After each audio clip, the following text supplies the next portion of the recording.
নমস্কার দর্শকবৃন্দ, আজকের পডকাস্ট টুডে উইথ ঋষিবাণীতে আপনাদের স্বাগত। আমি আচার্য সোনালী শাস্ত্রী, আর আপনাদের উদ্দেশ্যে জ্যোতিষ আলোচনায় আজ আমরা অতিথি হিসাবে পেয়েছি বিশিষ্ট জ্যোতিষবিদ জ্যোতির্ময়ী দেবশ্রীদিকে। নমস্কার দিদি। নমস্কার। কেমন আছেন? খুব ভালো আছি। তোমার সঙ্গে দেখা হয়ে আমার আরও ভালো লাগছে। অনেক দিন পর দেখা হলো, কনফারেন্স ছাড়া তো দেখা হয় না। একদম। আমি যদিও আপনাকে প্রায়শই ফলো করি, আপনার প্রত্যেকটা অনুষ্ঠান খুব ভালো লাগে, দর্শকবৃন্দও দেখেন, আমারও ব্যক্তিগতভাবে ভীষণ ভালো লাগে। তো আজকে আপনাকে এখানে পেয়ে প্রথম কথাই পডকাস্টে আপনাকে স্বাগত, আন্তরিকভাবে ভীষণ শুভেচ্ছা। আর তারপর হচ্ছে আজকে যে বিষয়টা আলোচনা করব সেটা কিন্তু প্রায় প্রত্যেক দর্শকের জন্যই একটা ভীতির একটা সাবজেক্ট বা একটা ভীতির প্রশ্ন। মানুষের মনের মধ্যে এই বিষয়টা নিয়ে কিন্তু অনেক বেশি ভয় বা প্রশ্ন রয়েছে।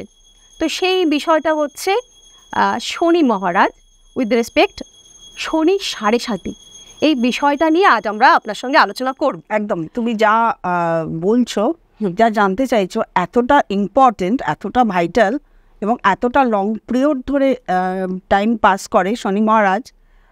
সত্যিকারের এইটা নিয়ে অনেকের মনে, দর্শকদের মনে রয়েছে এবং অনেক জ্যোতিষের মতেও কিন্তু অনেক ধরনের প্রভাব রয়েছে, মানে ভালো খারাপ এই নিয়ে অনেক ধরনের প্রভাব রয়েছে।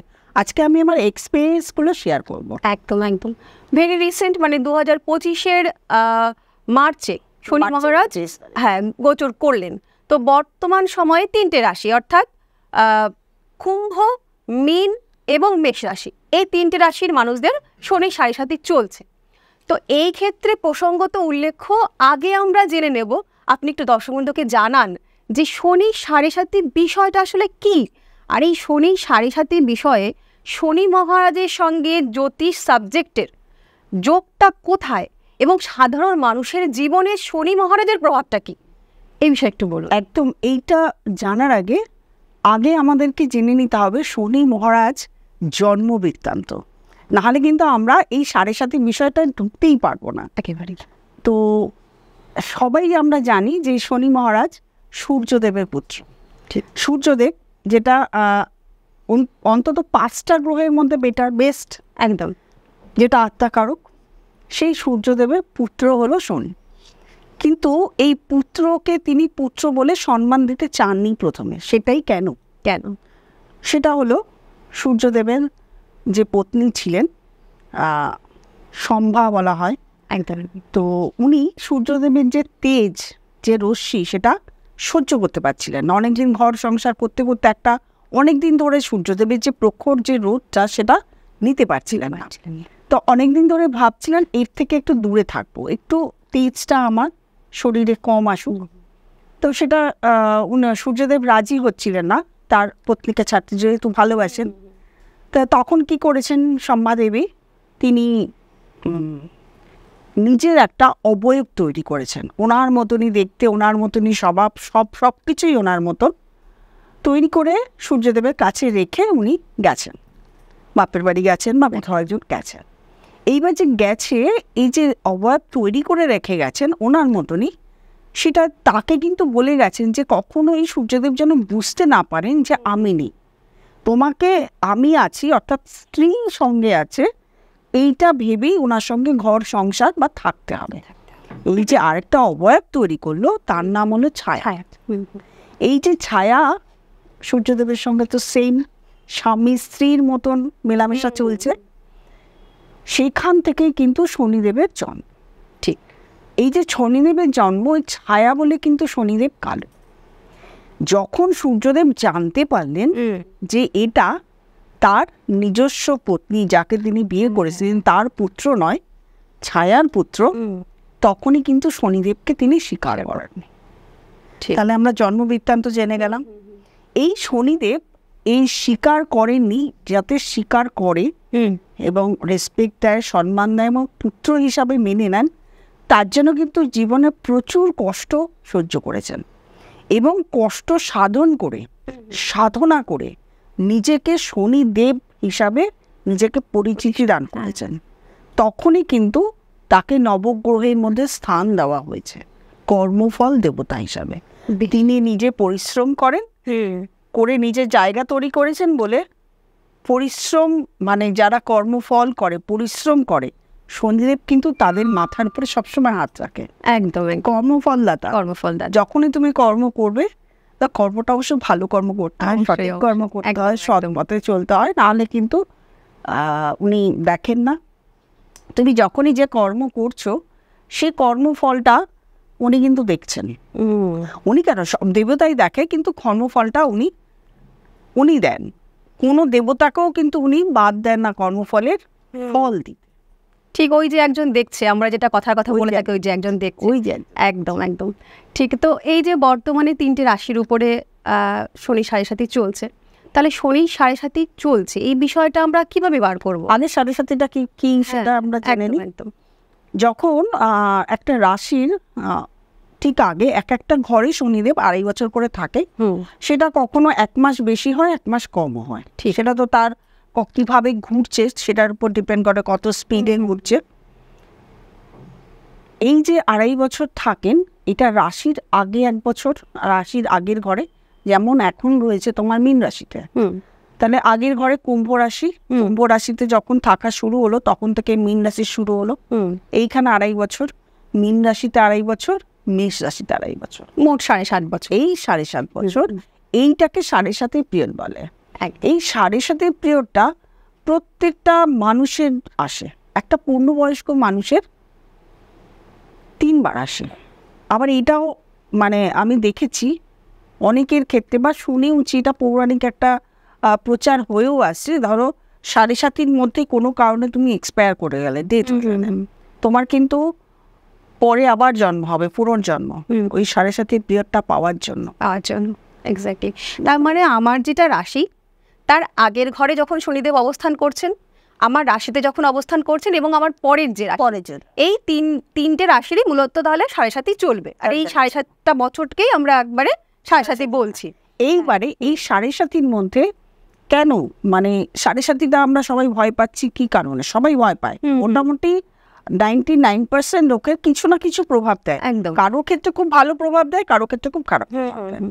এই যে 7.5 আমাদের যদি বডিকে তুমি 3টে পার্ট করো, শরীরকে যদি 3টে পার্ট করো, তাহলে প্রথম যখন 2.5 বছর ঢুকছে, প্রথম রাশিতে ঢুকছে, সেটা হচ্ছে তোমার বডি পার্টের মাথা থেকে চেস্ট অব্দি, সেটা হচ্ছে ফার্স্ট পার্ট। সেকেন্ড পার্ট হচ্ছে তোমার চেস্টের থেকে তোমার নিম্নাঙ্গ অব্দি, সেটা হচ্ছে সেকেন্ড পার্ট। থার্ড পার্ট হচ্ছে তোমার পা। আচ্ছা, এইবারে যখন প্রথমে ঢুকছে, যে রাশিতে ঢুকছে, সেই বডি পার্টের মধ্যে আমাদের মাথা আসছে, জিভ আসছে, গলা আসছে, মুখ আসছে, কান আসছে। তার মানে মাথা আসছে মানে তার টেনশন আসবে, প্রচন্ড টেনশন এসে পড়বে, সে ডিপ্রেশনে যাবে। জিভ আসছে, জিভ মানে সে তখন লোকের সঙ্গে খারাপ ব্যবহার করা শুরু করবে। ঠিক, যখনই খারাপ ব্যবহার করবে তার প্রচুর শত্রু হয়ে দাঁড়াবে একেবারে, অথবা লোকের সঙ্গে সম্পর্কগুলো নষ্ট হবে। ঠিক ঠিক। এবং এই জীবের জন্য, এই যে জীব দিয়ে যে কথাগুলো, খারাপ কথা বলেছে, এর জন্য তার নিজেরও ক্ষতি হবে। অনেক জায়গায় চাকরি চলে যাবে, মাথা ঠিক রাখতে পারবে না, খারাপ মানে মাথাটা ঠিক না রাখতে পারলেই কিন্তু তখন কাজও সে ঠিক করতে পারবে না, তাহলে তার কর্মের জায়গায় ক্ষতি হবে। এবং যখন মাথা না ঠিক রাখতে পারছে, তখন শরীরও ঠিক থাকবে না, ঠিক শরীর ধীরে ধীরে খারাপ হওয়া শুরু করবে। যখন শরীর খারাপ হবে, কাজের জায়গা ঠিক থাকবে না, তখনই কিন্তু আমরা অর্থনৈতিক প্রবলেমগুলো একদম একদম। এবং এইখান থেকে কিন্তু সাংসারিক প্রবলেমটাও শুরু হয়। হাজব্যান্ড ওয়াইফের মধ্যে রিলেশনটাও খারাপ হওয়া শুরু হয়, সন্তানের সঙ্গে রিলেশন খারাপ হওয়া শুরু হয়, মা বাবার সঙ্গে শুরু হয়, প্রত্যেকের সঙ্গে একটা খারাপ রিলেশন শুরু হয়।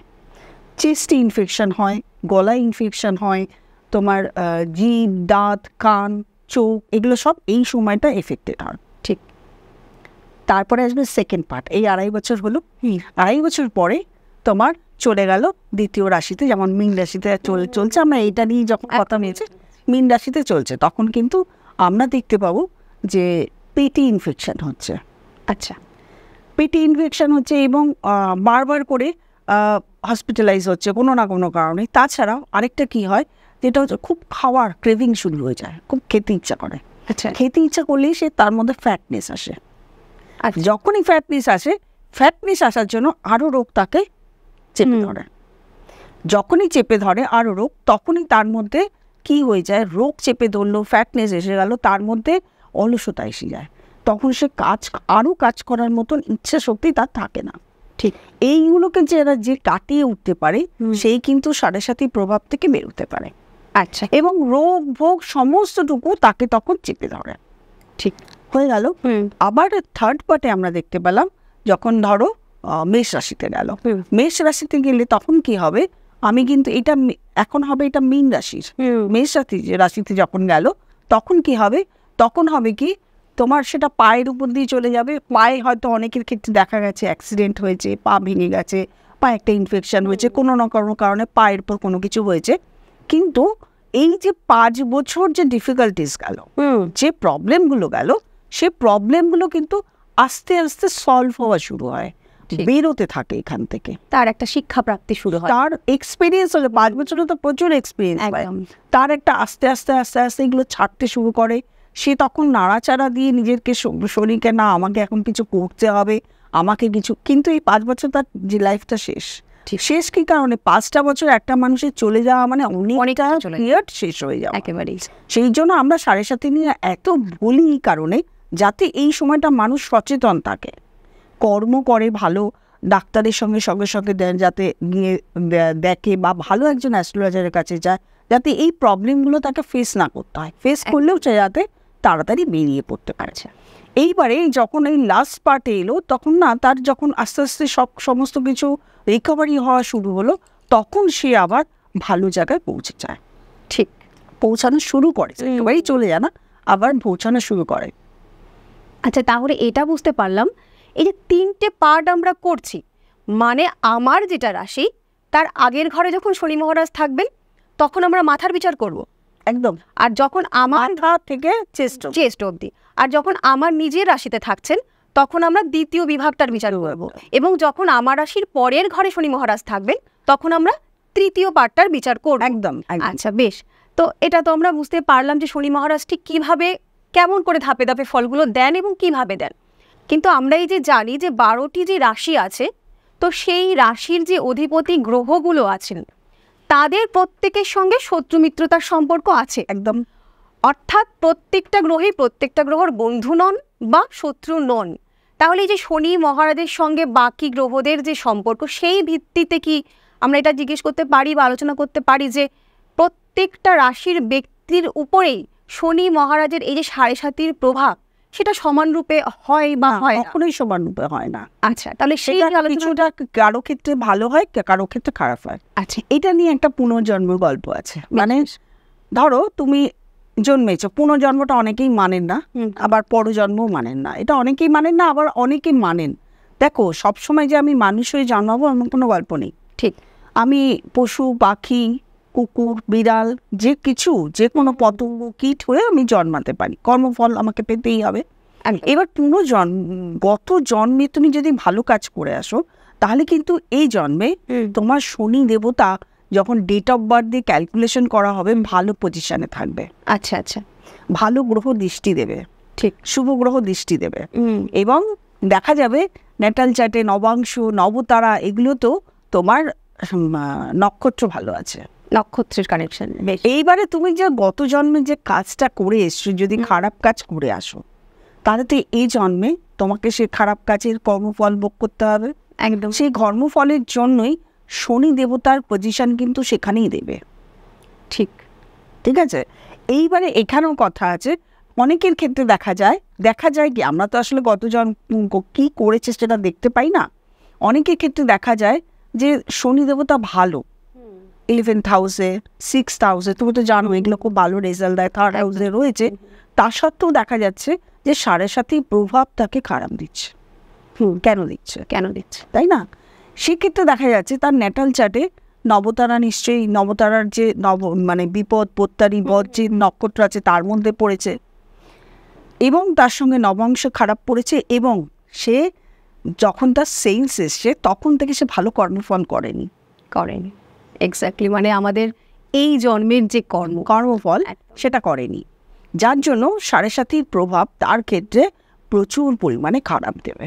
ঠিক, তার মানে কর্মফল দাতা যখন আমরা বলছি, আপনার আগের জন্মে কি ফল ছিল, প্রারব্ধ, আপনি আগের জন্মে কি কর্ম করে এসছেন সেটা আমার জানা নেই, সেই ভিত্তিতে আমরা এই জন্মে একটা জন্ম চার্ট পেয়েছি, আমাদের কর্মের অনুযায়ী একটা স্ন্যাপশট বলতে পারি। তো এই জন্মে আমাদের যে নিত্য কর্ম, সেই নিত্য কর্মের দ্বারা আমার কিছুটা ভাগ্যের নির্মাণ আমরা করতে পারি, পুরোটা নয়। অবশ্যই ভাগ্যের রূপান্তর সম্ভব, পরিবর্তন তো সম্ভব নয়, কিন্তু সেই কর্মটা যদি আমরা সঠিকভাবে না করে থাকি, তাহলে বেশিরভাগ ক্ষেত্রে বেশি এফেক্টেড কোন রাশিগুলো হয়? বেশি এফেক্টেড কর্ম যদি তুমি খারাপ করেছো, তাহলে বেশি এফেক্টেড প্রত্যেকটা রাশি হবে। এটার কোনো পার্টিকুলার কোনো রাশি নেই একেবারে যে এই রাশিটা ভালো হবে, শনি 7.5 তোমার খুব ভালো যাবে। তোমার যেমন কুম্ভ, মকর, এগুলো তো শনির এখানে শনি নিজের ঘর একদম। কিন্তু তা সত্ত্বেও দেখা যায় মকর রাশির ক্ষেত্রে বহু লোকের খারাপ গেছে, একেবারেই। কুম্ভ রাশির ক্ষেত্রে অনেক লোকের খারাপ গেছে, অনেক লোকের ভালো গেছে। কেন? এটা তো তার কর্মফল। একেবারে ঠিক। এবং আরেকটা যেটা রয়েছে, সেটা আমি দেখেছি প্রত্যেকটা সন্তান, মানে যারা জন্মেই 7.5 হয়তো 2-4 বছরের মধ্যে পেয়েছে, তারা কিন্তু সেই এফেক্ট পায় না, কারণ তাদের তখনও কর্মই শুরু হয়। হ্যাঁ, কিন্তু তার আত্মীয় স্বজন, তার মা বাবা বা তার ঠাকুরদা ঠাকুরমা সেইটা কিন্তু পায়। ঠিক, সেটা কিন্তু তারা কিছুটা এফেক্টেড হয়। 22-23 বছর পরের থেকে কর্মটা মূলত একটা বাচ্চাদের শুরু হয়, কারণ তারা তো এডুকেশনের উপর থাকে। ঠিক, 22-23 বছরের পর থেকে কিন্তু কর্মফলটা পাওয়া শুরু করে। একদম। সেই জন্য প্রত্যেকটা মা বাবার প্রয়োজন সন্তানকে খুব ভালো শিক্ষা দেওয়া, যাতে তারা ভালো কাজ করে, ভালো মেন্টালিটি হয়। পারিবারিক শিক্ষাটা কিন্তু এডুকেশন, শুধু এডুকেশন নয়, তার যে সামাজিক শিক্ষা, সামাজিক রীতিনীতি, এইগুলো কিন্তু খুব ভালো দেওয়া প্রয়োজন। এইগুলো যখনই ভালো পাবে, তখন তার শনি 7.5 পিরিয়ডটা অনেকটা সে লাঘব করতে পারে, নচেত কিন্তু পারবে না। ঠিক। আচ্ছা, এই শনি 7.5 সঙ্গে ব্যক্তি জীবনের কর্ম বলতে জীবিকাটাকে আমি উল্লেখ করছি, জীবিকা বা বিবাহিত জীবন কোনো রকম ভাবে কি প্রভাবিত হয়? অবশ্যই হয়। আচ্ছা, এই যে আমি তো গ্রহ কানেকশন তোমাকে বললাম, আমি একটা এক্সপিরিয়েন্স বলি। একদম। আমার কাছে রিসেন্টলি বেশ কিছুদিন, মাস 6 আগে একজন এসেছিলেন, তিনি নেশা জাতীয় দ্রব্য বিক্রি করেন। আচ্ছা, ঠিক আছে। এইবারে তার 7.5 পিরিয়ড প্রচন্ড খারাপ যাচ্ছে। সে কিছুতেই, সে লোনে, মানে আগে কোটি কোটি টাকা রোজগার করতো যে ব্যক্তি, সে এখন লোনে চলে যাচ্ছে। সে একদম অথই জলে পড়ে গেছে, আমার কাছে এসছে। আমি ফার্স্ট টাইম তো তাকে বলেছি, আপনি রেমেডি নিলেও আপনাকে কর্ম চেঞ্জ করতে। একদম। এইতে মানুষের, আপনি যে নেশা জিনিস বিক্রি করছেন, এতে কিন্তু মানুষের ক্ষতি হচ্ছে। হ্যাঁ, আপনার এই 7.5 পিরিয়ডে বা এর পরের পিরিয়ডে এই কাজটা করা চলবে না। ঠিক। আপনি যদি এই বৃত্তি থেকে বেরোতে না পারেন, কখনোই আপনি ভালো ফল পাবেনই না। কারণ 7.5 থেকে বেরোনোর সময় দেখা যাবে আপনি একদম মাটির সঙ্গে মিশে গেছেন। আপনার সন্তানকেও মানুষ করতে পারবেন না, আপনার স্ত্রী সংসার, যে সংসার, সেটা মেনটেন করতে পারবেন না। ঠিক। কিন্তু এই বৃত্তিগুলো এইখানে বলতে গেলে না অনেক, মানে কিছু আমাদের যে এখানকার সামাজিক ব্যবস্থা, কেউ একটা কোনো এইরকম ধরনের বৃত্তিতে ঢুকে গেলে সহজে কি সেখান থেকে বেরোতে পারে না। ঠিকই। আমরা অনেক সময় বলে থাকি যে এই ব্যবসাটা আপনার জন্য ভালো, এই চাকরিটা আপনি করুন, কিন্তু বললেই যে সে সবসময় তার একটা হয়তো পারিবারিক একটা ব্যবসা রয়েছে, সেখান থেকে চট করে সে বেরিয়ে গিয়ে এটা হয় না, অসুবিধা। আবার এমনও লোক দেখেছি যার শনি, রিসেন্টলি দেখেছি শনি তুলা রাশিতে অবস্থিত এবং খুব ভালো, মানে নক্ষত্র কোনো খারাপ পায়নি। সে তার যখন গেছে, আমি তাকে কোশ্চেন করেছি আর কি, রিসেন্ট দেখেছি বলে তার 7.5 পিরিয়ডটা সে বলতে পারছে যে 7.5 এই সময় কি হয়েছে, ভীষণ ভালো হয়েছে তার। হ্যাঁ, প্রোগ্রেস হয়েছে, একদম। তার প্রোগ্রেস হয়েছে, তার খুব ভালো জায়গায় চলে গেছে। উনি একজন মেডিকেল রিপ্রেজেন্টেটিভ, মাল্টিন্যাশনাল কোম্পানিতে চাকরি করেন এবং 7.5 পিরিয়ডটা তার প্রচণ্ড ভালো গেছে, তার প্রচুর প্রোগ্রেস হয়েছে, তার ইনকাম বেড়েছে, তার স্যালারি বাড়ার সঙ্গে সঙ্গে তার ফ্ল্যাট হয়েছে, তার মানে ওয়াইফ, সেও চাকরি পেয়েছে, ভালো ইমপ্রুভ হয়েছে। এটা তো ন্যাচারালি শনি ভালো থাকলে তার ভালোই হবে। বেশ, এইখান থেকে একটা প্রশ্ন আবার আসছে, এই যে একজনের ভালো হলো এবং বেশ ভালো হলো, আর একজন একদম মাটির সঙ্গে মিশে গেলেন, তাহলে এই যে দুটো মানুষের সঙ্গে বা দুটো রাশি, শুধু তো রাশিভিত্তিক আলোচনা নয় এটা, মানে শুধু রাশি দেখে পুরো ব্যাপারটা হয় না, তথাপি শনি 7.5টা যেহেতু চন্দ্র রিলেটেড একটা কানেকশনের ব্যাপার বা হিসেবের ব্যাপার, তো আমরা কোন, মানে এখান থেকে কিভাবে বিচার করতে পারি কোন কানেকশন সেটা বলে দিচ্ছি। ধরো শনি রবি কানেকশন রয়েছে, এবার শনি রবি কানেকশনের মধ্যেও আছে কোথাও একটা রাজ্য সৃষ্টি করেছে শনি রবি, তুমি জানোই সেটা উচ্চস্থ নিচস্থ, একদম নিচস্থ শনি উচ্চস্থ রবি রাজযোগ সৃষ্টি করে। আবার কোথাও গিয়ে নিচস্থ রবি উচ্চস্থ শনি হচ্ছে রাজযোগ সৃষ্টি করেছে। ঠিক, সেখানেও আমি বলবো নক্ষত্র ভালো থাকতে হবে। ঠিক ঠিক আছে, এই দুটো কানেকশন যদি শনি রবি রাজযোগ সৃষ্টি না করে, যদি মানে শনি রবি কানেকশন অন্য কোনো জায়গায় হয়, তাহলে কিন্তু সেই শনি রবি কানেকশনে তার সাড়ে সাথে খারাপ যাবে। শনি চন্দ্র কানেকশন তার নেটাল চার্টে বার্থ চার্টে রয়েছে, জন্ম যে চার্ট সেখানে রয়েছে। শনি মঙ্গল কানেকশন, শনি রাহু কানেকশন, এই কটা কানেকশনের মধ্যে, এবং যদি আরো যদি ধরো শনি রাহু বসে আছে, মঙ্গল দৃষ্টি দিচ্ছে, এবং যদি দৃষ্টিও থাকে, ধরো শনির উপর দৃষ্টি রয়েছে, সেক্ষেত্রে আমি বারবার বলবো নক্ষত্র তার খারাপ হতে হবে, বা তার 3, 6, 11 এই ঘরগুলো তার পেতে হবে। যদি পায় তাহলে কিন্তু তার মোটামুটি এর উপরে ভালো যাবে। কিন্তু যদি না পায়, তাহলে এই কানেকশনগুলো যদি থাকে, তাহলে কিন্তু শনির 7.5 সে ভুগবে, একেবারে সে এই টোটাল জিনিসটাই ভুগবে। সেই জন্য আর এই যে গ্যাপ, ধরো একবার প্রথম এলো, 25-26 বছর পর আরেকবার আসছে, এই যে গ্যাপ, এই গ্যাপের যে ওয়ার্কটা, এই ওয়ার্কটা খুব ভালো করতে হয়, খুব ভালো করতে হয়, খুব ভালো পরিশ্রম করতে হয়, তার সঙ্গে সৎপথে চলতে হয়, ভালো কাজ করতে হয়, তাহলে কিন্তু এই যে 7.5 যে পিরিয়ডটা এতটা বোঝা যায় না। তাহলে আমরা তো বুঝতেই পারলাম যে শনি 7.5 বিষয়টা নিয়ে অতিরিক্ত ভয়প্রবণ হওয়ার কোনো যুক্তি নেই। ভয় তখন পাবেন যদি আপনার কর্মের কোনো গাফিলতি থেকে থাকে, আপনি কোনো এমন কর্ম করছেন যেখানে নিজেকে নিজেই আয়নায় চোখ দেখাতে পারছেন না, তাহলে অবশ্যই ভয় পাবেন।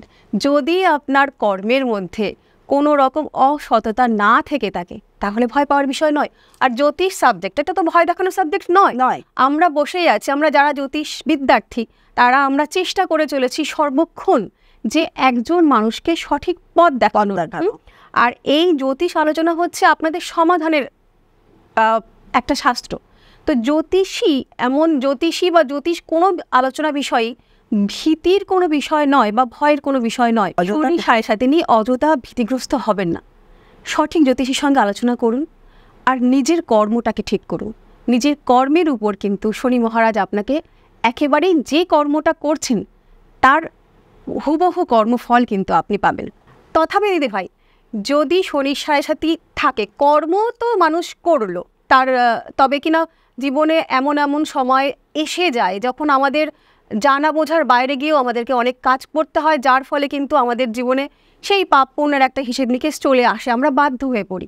তথাপি শনি 7.5 চলাকালীন সাধারণ মানুষ কী ধরনের কর্ম বলতে ওই কর্মের কথা বলছি না, এমন কি পদ্ধতি বা এমন কি কর্মের অবলম্বন করতে পারেন যাতে কিনা তাদের এই জীবনের সমস্যাটা কিছুটা হলেও কমে, সেটা একটু দেখো। প্রথমে তো সৎ থাকতে হবে প্রচন্ড, এটা তো কর্মের সঙ্গে সৎ থাকতে হবে, কারোর ক্ষতি করবো না এই মেন্টালিটি রাখতে হবে একেবারে। শনি বার করে শনি পুজো দিতে হবে, তবে দিনের বেলা নয়, যতক্ষণ সূর্য থাকবে ততক্ষণ নয়। সন্ধে হলেই কিন্তু শনি পুজো দেওয়া যায়, শনি মন্দিরে যাওয়া যায়।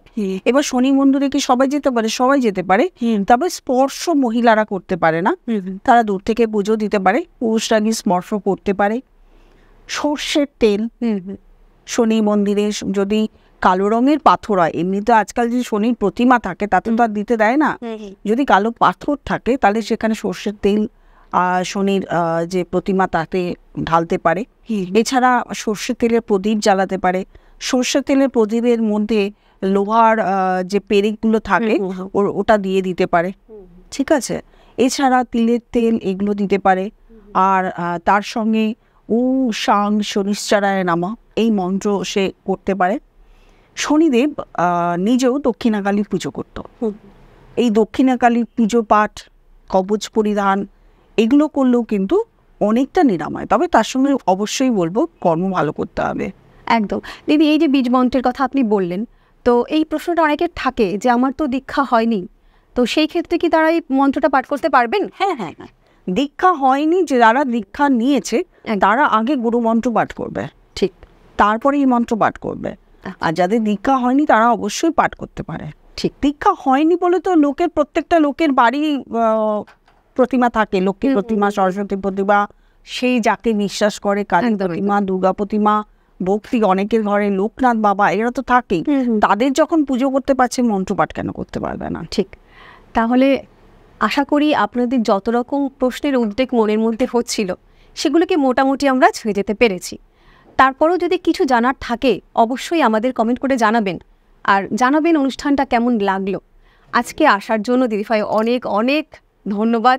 আশা করি দর্শকবৃন্দ আপনাকে আবার চাইবে। চাইলে অবশ্যই আসবো। একদম একদম। তো আজকের পডকাস্ট আমরা এখানেই শেষ করছি, দিদিভাইকে আরেকবার ধন্যবাদ জানিয়ে। আর আরেকটা বিশেষ ব্যাপার যেটা আপনাদের জানানোর ছিল, যদি সরাসরিভাবে আপনারাও এই পডকাস্টে অংশগ্রহণ করতে চান, স্ক্রিনে দেওয়া নাম্বারে কিন্তু যোগাযোগ করতে পারেন।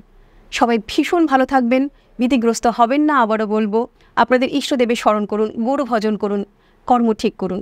সবাই ভীষণ ভালো থাকুন, মা আদিশক্তির কৃপা আপনাদের উপর বর্ষিত হোক। নমস্কার।